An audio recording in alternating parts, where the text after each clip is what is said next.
আপনারা যারা নাকি আমার এই ভিডিওটা দেখতেছেন আপনারা কোন দলীয় মানুষ?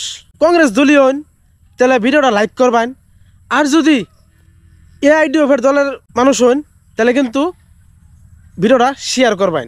ঠিক আছে, যাওয়া কালকে এআইডিএফ অ্যান্ড কংগ্রেস তাগো দুইটা দলের ভিতরে কিন্তু একটা ঝগড়া সৃষ্টি হয়েছে। জাকির হোসেনটা কিন্তু কালা পতাকা দেখায় গো ব্যাগ দেওয়া হয়েছে। তো আপনারা কিন্তু শুধু দেখছেন, হয় হাল্লা কিন্তু দেখছেন, বাকি কিছু কিন্তু দেখেন নাই। তো প্রথমে আমি কই, আমি কিন্তু কোনো দলীয় মানুষ না। আমি কিন্তু হয়তো আমি একটা ছোটো মোটো একটা কন্টেন্ট ক্রিয়েটর। আমি কিন্তু দলীয় মানুষ না, কোনো দল নিয়ে আমি বা পক্ষটা নিই না। আমার কেউ খারাপ চোখে দেখ পাই না। আমি জাস্ট খালি ডিটেলিং করতেছি কালকে যেটা নাকি ঘটনা হয়েছে জাকির হোসেন শিকদারের লগে আর কি। তো আমি এই বস্তুটা আমি আমার কাছে শেয়ার করবার চাই যে কি এর জন্য এরকম হইলো। কারণটা হইলো যে কিছুদিন আগে মানে কি, যে সময় নাকি পঞ্চায়েত ইলেকশন গেল ওই টাইমে কিন্তু এই যে আমার স্ক্রিনে দেখেন এই যে মানুষটা বা এই ছেলেটা কিন্তু হয়তো কইছিন যে জাকির হোসেন শিকদার আমার ওয়ার্ডত সোমাবানোরে, এই কথাটা কিন্তু এই বেচারাটা কিন্তু কইছিন।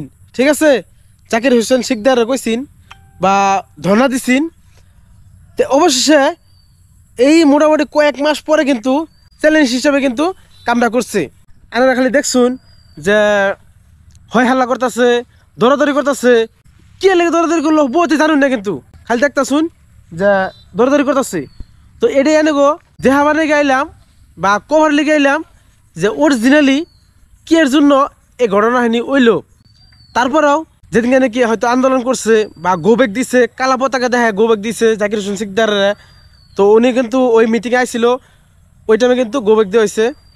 তো আমি যেহেতু কইলাম মনে কিছু নিবেন না, কারণ আমি কোনো দলীয় মানুষ না। আমি খালি এই নিয়ে চেষ্টা করলাম যে মূল কারণটা কী কে লেগে এই ঘটনাখানি হইছে এ নিয়ে খালি দেওয়া চেষ্টা করলাম।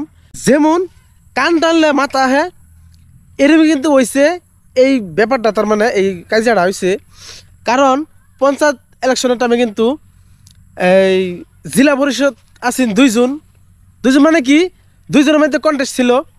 তো ইসমাইল হোসেন আর ওইটাছে মুতালেব আলী, দুইজনের মধ্যে। তো তাগর মধ্যে হয়তো হারাজিতা হয়েছে। তো এই ব্যাটে কিন্তু কইছিন জাকির হোসেন শিকদার আমার ওয়ার্ডত সোমাবানোরে চ্যালেঞ্জ হিসাবে আর কি কামটা করলো। আর আপনারা তো সবাই জানেন যে বর্তমান সোশ্যাল মিডিয়ার মধ্যে অনলি জাকির হোসেন অমুক তমুক। ভাই প্রথমে আমি কয়ে লইছি আমি কিন্তু কোনো দলীয় মানুষ না, আমি ছোটোখাটো একটা কন্টেন্ট ক্রিয়েটর। আমি খালি কিন্তু জাস্ট দেখাবার লেগে আইছিলাম যে কালকের ঘটনাহানি কি এর জন্য হয়েছে। ঠিক আছে, আমার কেউ খারাপ ভাইবেন না, কারণ আপনাদেরই আমি ছোটো ভাই। তো আমার ভিডিওটা এই জায়গায় শেষ করতেছি। আর যদি আমার ভিডিওটা ভালো লেগে থাকে অবশ্যই পেজটা ফলো করে দিবেন। ঠিক আছে, ধন্যবাদ। আসসালামু আলাইকুম, জয় হিন্দ।